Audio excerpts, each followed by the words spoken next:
there, this is Straight Talk, no sugar added. I am your host, Neena Perez, and we are here to discuss life topics to challenge and transform your thinking. Let's do this.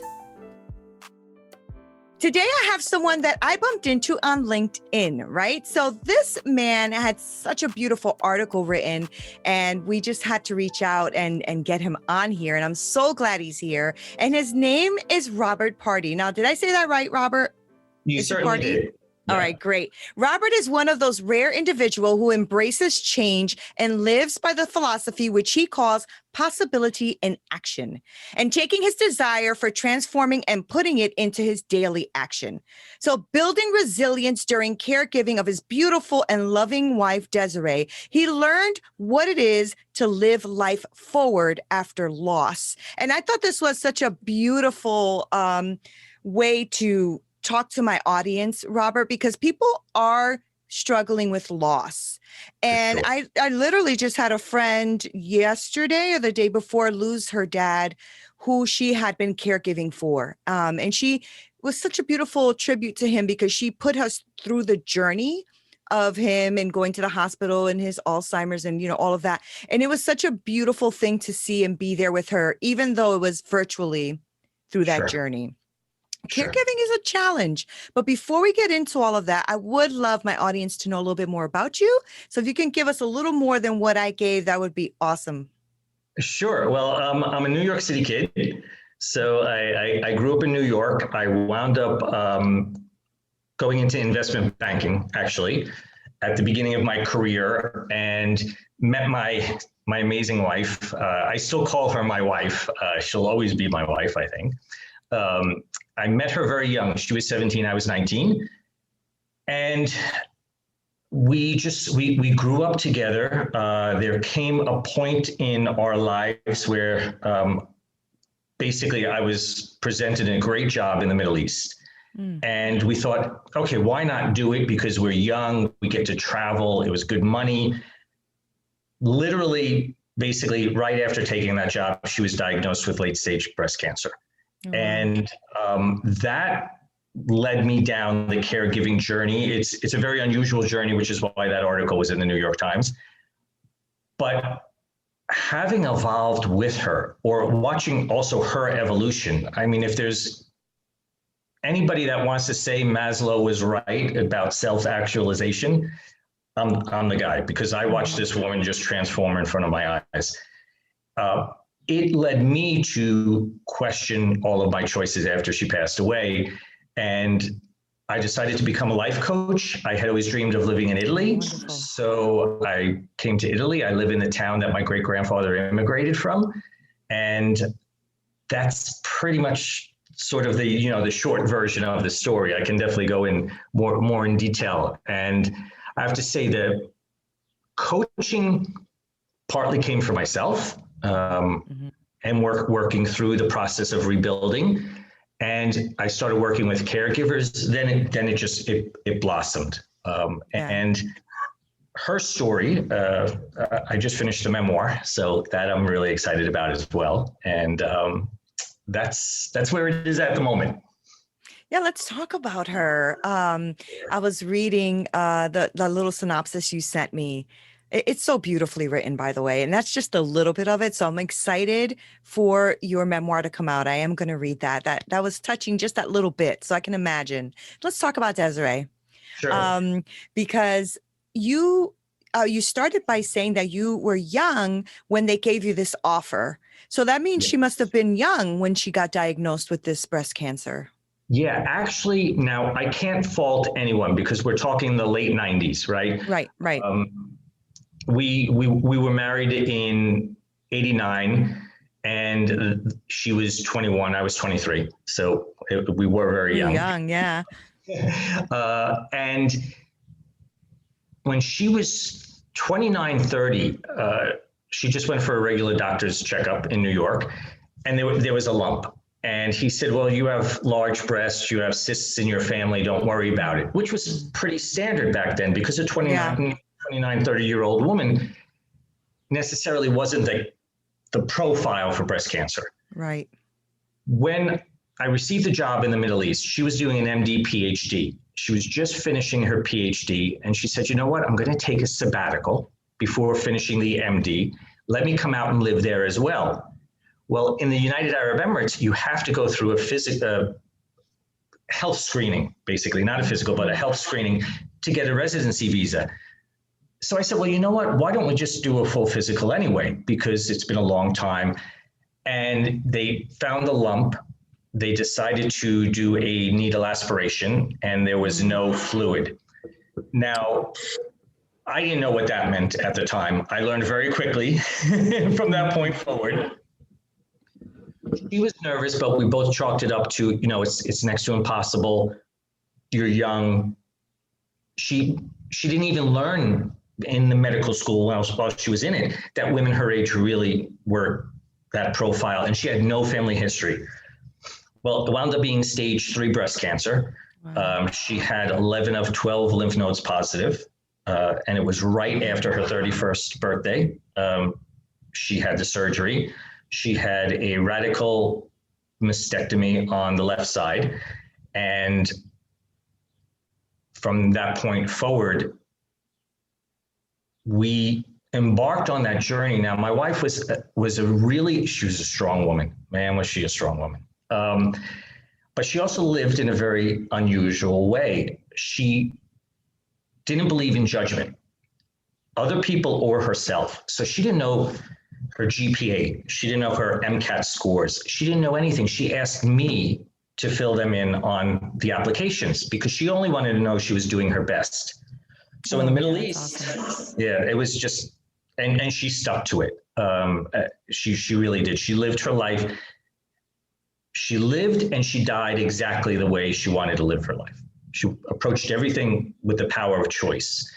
And so she asked me, she said, look, Robert, I know enough to be dangerous to myself. I need you to help me. Will you take care of all of this for me?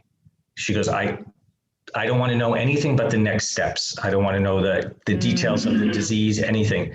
And of course I said yes, because what else could I do, right? And practically at that point, I became her surrogate, which was a little unusual because I had to live the disease to make the right choices in line with her definition because she wanted to be aggressive. The cancer she did do a stem cell transplant, which at that time was experimental, and they found out it had no bearing whatsoever on mortality. But she decided to do it, and she went into basically I call it a quasi remission because at that point in time, there were really no PET scans, which are so much more sensitive than a CAT scan. So it probably was in her liver non-detectable up until it got big enough. So she was in this remission and she went back to medical school, and she decided from the very beginning when she was diagnosed, I need to use this as best as I can to help other people. Wow. And life brought her, when she recurred, which was much more difficult for me than it was for her actually, because she actually, when she was in remission, she was sort of in a depression because she was so afraid of when, she never told me this until it came back, when it was going to come back. Just from what she knew she was going through, she knew that she had to have a bad diagnosis. And they had told me when she did have the surgery in Dubai, actually, an amazing doctor connected to the Mayo Clinic, because it was Thanksgiving, and our doctor in New York said, look, if you fly back and, you know, we're going to have to put you through the system, it's going to take too long, just get the breast off, basically, get it done there. So when it returned, she felt relieved that she can then, I guess, be who she needed to be without the fear. Where for me, it was like, are you effing kidding me? Right. Like that's what I'm thinking. Like, what? Wow, she was strong. Wow. Yeah. And so it led her down a path. I mean, our life took off in a spiritual direction, which was unfathomable. We spent a lot of time in India. She would get on a plane the day she had chemo sleep the whole flight over to India, and then work in a hospital, volunteer Wow. hospital. And there was so much. She wanted to give so much. She wanted to do so much. And when she did pass away, what I kept telling people is, I said, she didn't live a short life, even though she was 41. But I said she lived an accelerated life. I mean, she lived a full life, and she became the director of palliative care at New York Hospital. She said, "Who better?" She said, "I'm somebody that's dealing with, the concept of death on a daily basis." Oh. And she became an advocate for patient choice, because we found a great group of doctors that allowed us to live her disease the way she wanted. She didn't want her disease to be the center. She was a person. What she would always say is, "I'm not my disease. I am a person, then I'm a patient, and then there's the disease." That's And so I'm good, not, right? yeah. What a good attitude. What a good So, attitude. So let's back up a little bit. You said you were in Dubai. So were you already transitioning to that position you were talking about earlier? So you were already in that transition over to, yeah? yes, yeah, Wow. I had taken the job in 1997, and our plan, which we actually were doing because she was writing her Ph.D., we still had our house in New York, but she wound up going to Ohio because her professor went to Ohio, so she went there and rented. It was all crazy. But every 6 weeks, we met in a different country. Oh. It was just this beautiful. I went to the Emirates to actually save money, right? But in the end, we were just spending it and living life, which we didn't stop that. We didn't stop that at all. It's that whole concept. But I had taken the job in 97, May of 97. She finished her PhD in October of 1998. And then she was diagnosed in November of 1998. Oh, okay. So right after. Right after. Did you stay in that position, or were you having to change your life to do all this caregiving, right? Because as her spouse, but also as someone she made charge of, right? Her care. That's a Right. lot of weight, right? That's a lot of weight because you love the person already, like she's your world. And now you're making these big decisions also, right? To honor her. So Right. did you stay in that position? Were you able to stay, or did you have to make your own life transformation? There was a transition. So basically, while she was going through the whole chemo situation, she wasn't at school at that time.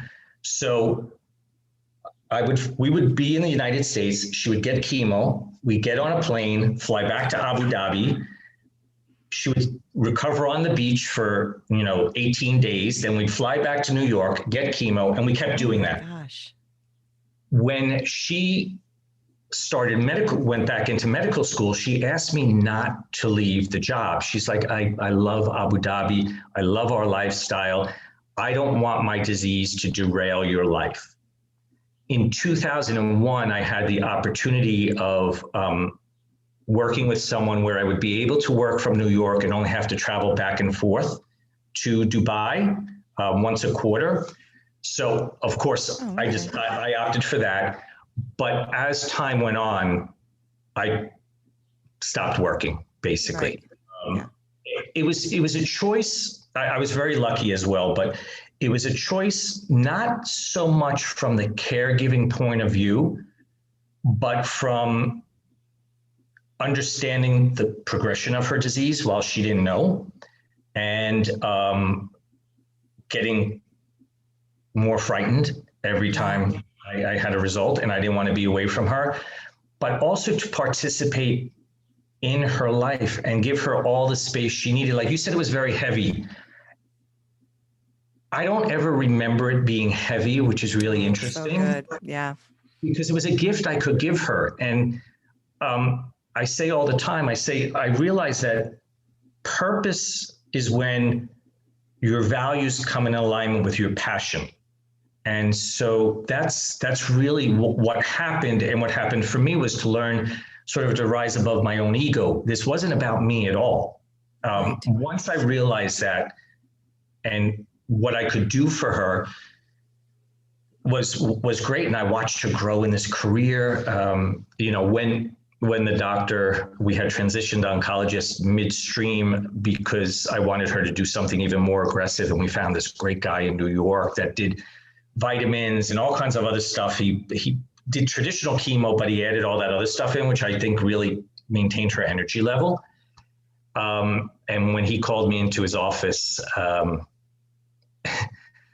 I'll never forget it. I'll never forget. I knew he never asked me to come to his office to discuss results. And at that point in time, he said, she really should go into hospice, but that's not who she is.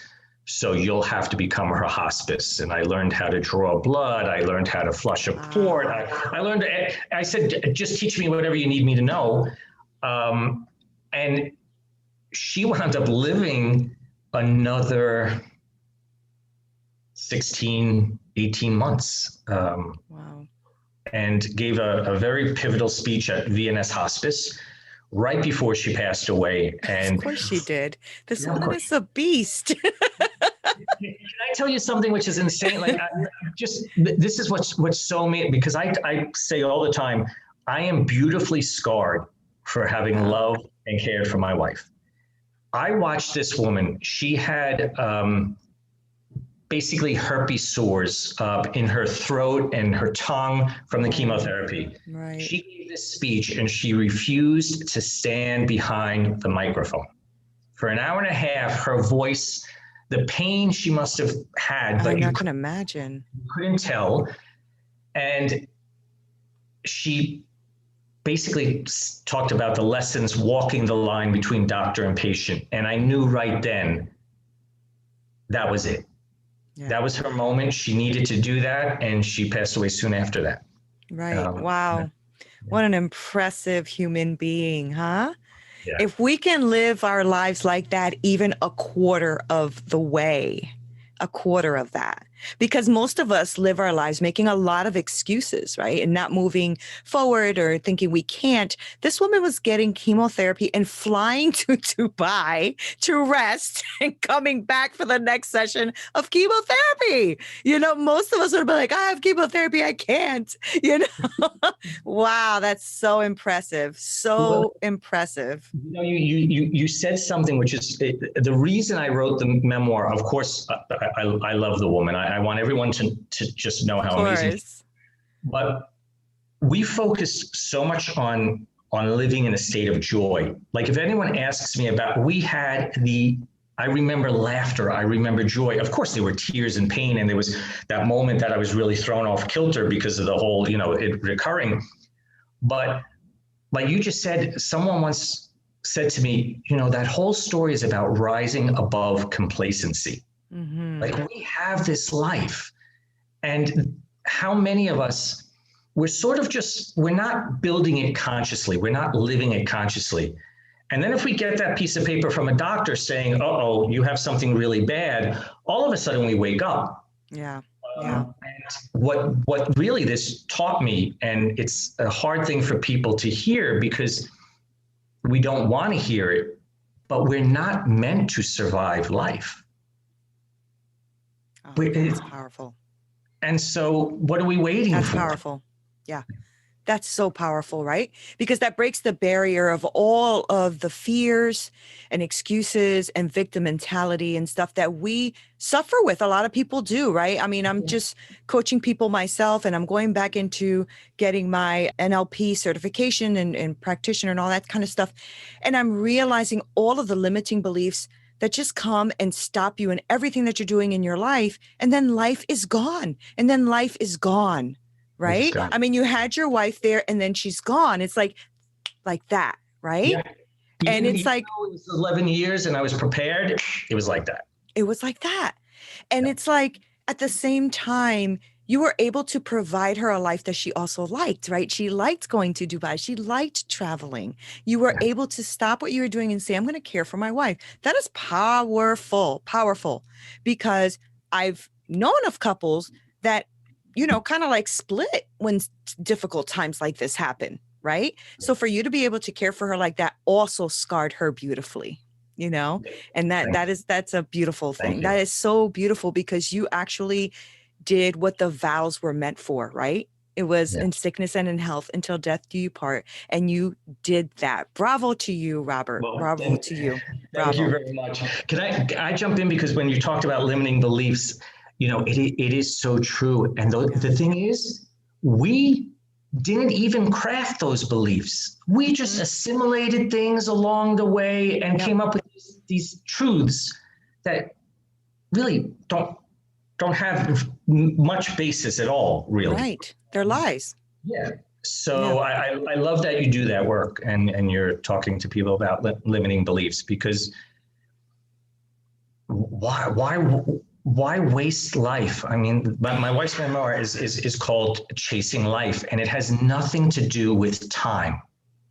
It has nothing to do with time at all. It has all to do with that rising above complacency and living consciously. You mentioned before how so many people are suffering from loss. What I realized through all of that is, at its root, loss is, well, I love acronyms, by the way. So I call it a lack of security and self. It's our identity. I should have been the investment banker, living a great job, having an apartment in New York with a doctor wife, living the yuppie lifestyle, right? She dies, boom, like that. That definition is no longer there. Right. That's what is so hard about loss. Of course, there's the pain of losing the person. I miss her every single moment. But I realized that I also had to grieve Robert the husband, Robert the caregiver, right? Life forward, to rebuild life. Yeah, that's so true. And I think that caregivers also don't get acknowledged either, right? Because it's something that I think people look at the patient or the person that they're caring for, whether it's a parent who deals with a child with disabilities or something, that they're a caregiver as well. And it's sometimes the people around you, family members, friends, associates, usually look at the patient and not the person caring for the person. Yeah. And so that person, meaning someone like you, kind of gets put to the wayside a little bit. It's like, I don't know how to explain it, but do you know what I'm trying to say? Because that happens. It happens. I think it's also because people don't know what to say. Right? Yeah, that's So true. There's so much of it's not that when you become a caregiver, all of a sudden it's as if you're going through this master's PhD super course where you come out speaking a different language. Yeah. Oh, that's good. There's doctor's appointments, there's medical terms. People don't know how to interact with you. And it's alienating for some. Other people, they're just so sad and it makes them feel uncomfortable, or they realize, oh my God, this could happen to me. We lost friends, we lost family, but we gained deep, significant relationships as well. So it's part of, because it's a transition. It is a transition. You become a caregiver. I have a very good friend who lives in Canada, caring for her daughter, and her daughter can't do the things that other children do, and parents don't know how to deal with her or the daughter. I think I know who you're talking about. Is she a caregiver? Does she have a? Yeah. What's her? Can I ask you her name? Brenda. Oh, okay. No, it's not Brenda, but I know someone in Canada who does that kind of work. Yeah. Same story. And so, and one of the reasons why, when I decided to transition my life, I wanted to be able to help caregivers. Coaching is so powerful. Yeah. But what coaching really is you need to empower the person. You're trying to make yourself obsolete in the person's life, basically. Right. You're not a motivator where they have to come and see you once a week to get a pep talk, and you're not an influencer trying to manipulate the way they think. You're saying, look, you are unique. You have unique tools. And so you've become a caregiver. What can you put to use? For me, one of the things that I put to use and I had to learn was surrender, which I think is such an act of bravery. Yeah. Yes, it is. there are things you can't control. Right. And the more energy and time you dedicate towards that, the more draining it is for you. You fall into the victim mentality because you're not able to change something that you want changed. Right. But there's that whole other side of it where what I realized after my little, let's say, imbalance when her cancer occurred was that I wasn't there to fix her. I was there to support her journey. Wow. Support her in that journey. And that's all I could do. Right. That required surrender, right? That required, and what surrender does is it focuses you on the present moment, because you can't change the final outcome. So what can I change today? That's so powerful. And that's how we should live our life, and I know. Well, I mean, surrender eliminates ego, right? Surrender eliminates ego. You can't have an ego and be surrendering at the same time. They contradict each other. Yeah. So when you surrender, you're literally surrendering your ego, all of this, the mind of the thing that you thought it was supposed to be like. And to care for someone is, I love what you said about your job was not to fix her, was to support her, right? A lot of times we want to fix the problem. Right? Yeah. So then we're not focusing on the care for that person or what that person needs, right? If you wanted to fix her, you would have never let her travel. You would have never let her do that speech. You would have never let her go to school, right? It would have been like, nope, you're going to sit in this bubble. And we're going to fix this, right? Yeah. When she wanted to get a dog, my heart, like I was ripped in two, because I'm like, oh my God, dogs could carry diseases. She could have like a low white blood cells and she'll get a disease from the dog. Like I was going, but I saw her face looking in, the puppy store, and I was just like, oh no, Yeah. You were like, give me 15 of those. that's what it is, because in the end, we can't relegate joy to the future. It's a very sad life. Just think about TGIF in a way, how if you really think about the concept, it means you're hating Monday through Thursday. Yeah, I never agree with that. But it's such a great marketing scheme, right? It is beautiful. Yeah. But thank God it's today. Is really the key. Right. Oh, that's so good. Yeah. So good. It's not easy. It's definitely not easy. It's a practice, like we talked about, possibility in action being my life's philosophy. It's a philosophy. The ancient philosophers didn't say, hey, read this self-help book and you're going to be okay. They said, put these lessons into practice. Yes. It was all about practice. Now we're so addicted to reading every self-help book that there is, coming up with these nuggets. We feel like we're being active, but it's up until you step into, what was it? Brene Brown talks about that Theodore Roosevelt quote, "The man in the arena." It's when you. I love that quote. Yes. You got to step into the arena. And one of the things I learned is, if you go into the arena with a big shield, you're going to think that your power is the shield. Right. You need to feel it all on your skin, because when you're feeling it on your skin, you're going to make the decisions, because discomfort causes growth, right? Discomfort makes us ask questions.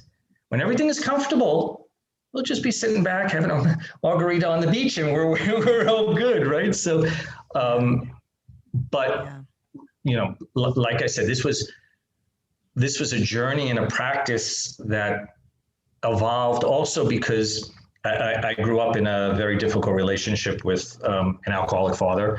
And I learned at a very young age about resilience and grit, even though I couldn't define them.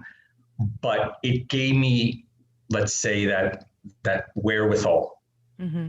But what I realized is each and every one of us is resilient. Because if you think about, when's the last time you ever said, I can't take one more thing? Mm-hmm. But you do. You're still here. Right? You take a lot more things. That's so true. Our back is against the wall. Yeah. And somehow we find strength. But what if we could find that strength at will? Not waiting for our that's back good. to be against the wall.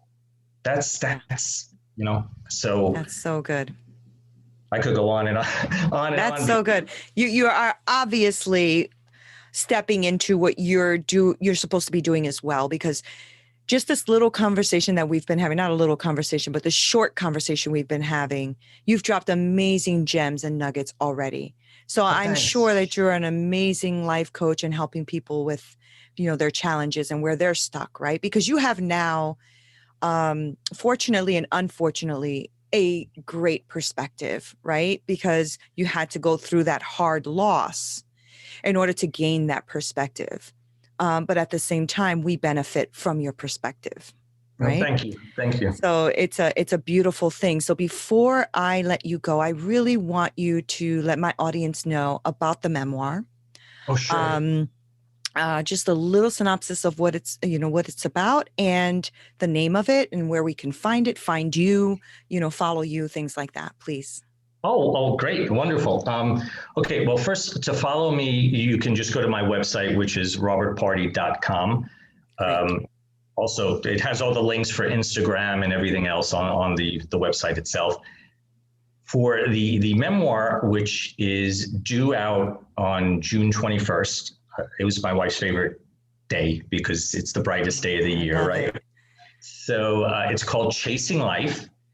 And basically it walks through the highs and the lows of from when we met to how her life unfolded and how we were able to, there's not necessarily lessons, but as you read the book, you learn how we decided to relegate the disease to be a minor portion of what it meant to live the life we were given, for however long we had it, and how we both had to find our own way in that as well. Because I did want to fix, I did want to make sure she was eating all the organic food. And if she wanted a Krispy Kreme donut, I'm like, no, sugar feeds cancer, no. Totally get that. Yeah. And that it brings us up to, when she passed away. And it was those lessons that I was able to harness to decide to follow my own dreams and leave my comfort zone of, I went back to Dubai because I had a ton of debt, paid off the debt, and then thought, this is not the life I should be living. Right. And said, you know what? I don't know. Tomorrow might be my last day. Maybe 5 minutes from now might be my last, 5 minutes. I say that all the time. Yeah. And showed up in Italy with 2 suitcases, not speaking Italian, not having a job, and just said, okay, now what am I doing? That's fantastic, right? That's fantastic because you've already, you have a mentality now, like, not promised tomorrow. I'm going to do what I want now. I'm going to do what I want now. Right. And I've always said that too. I say that to my kids. I said, listen, we're not promised tomorrow. Does today look good for you? And if today was your last day, are you proud of today? Are you really proud of today? Because most of us spend our time, binge watching Netflix, and it's like, you can have those days. There are days when you need to, just do that. But for the most part, I try to get up and I never let my feet hit the floor without 3 things I am really grateful for. And if I can't find those 3 things, I'm not going to work that day because my feet are not hitting the floor. Like, that is definitely one of my things, right? Because when you have an attitude that changes to gratitude, it changes everything. 100%. Really start to see life differently. You love your husband or wife more. You love your children more. You give better advice. You're just on. You're on, So I'm really proud of you, Robert, that you Oh, thank you. decided to take your life experiences, but, also take the love that you had for Desiree beyond her life, right? Beyond her being here, because now we're all going to be impacted because of Desiree, you know? And the fact that you decided, I'm going to go ahead and write that book, and I'm going to start life coaching people. Now you're touching, and Desiree is touching people beyond, right? Beyond the limits of what we put life in this little box. So Yes. Yeah. thank you for doing that. Thank you for spending time with me here. I appreciate you. Thank you for having me. Really, this was a pleasure. This was really a pleasure. Great. I'm glad, because I was really looking forward to this. And the more I kept reading, like the article and the synopsis, I'm like, oh my God, I love Desiree. I'm gonna really love Robert. I mean, this is amazing. So I love what you're doing. And, I know we're connected through LinkedIn, so I cannot wait for your book and everything. I'm definitely picking that up immediately. So thank you. Excellent. Okay. Thank you. Thank you guys so much for watching and being here with us. Don't forget to subscribe to our channel so you can see much more amazing content like this. This was a beautiful, wonderful conversation with a beautiful human being about another beautiful human being. So thank you guys. Until next time. Make sure that you visit our website at Straight Talk No Sugar Added, where you can subscribe to our show on iTunes and Stitcher or anywhere you listen to your podcast, or on YouTube, so you'll never miss a show. And while you're at it, if you found value in this show, we'd appreciate a rating on iTunes, or if you simply tell a friend about our show, that would be awesome too. If you like this show, you might want to check out our book as well. It's Hit Me With Your Best Shot, How I Overcame a Hard-Hitting Life. I am Neena Perez, and I am here for you. If you are looking for private coaching, make sure that you email me at hello@straighttalknosugaraddict.com. Until next time.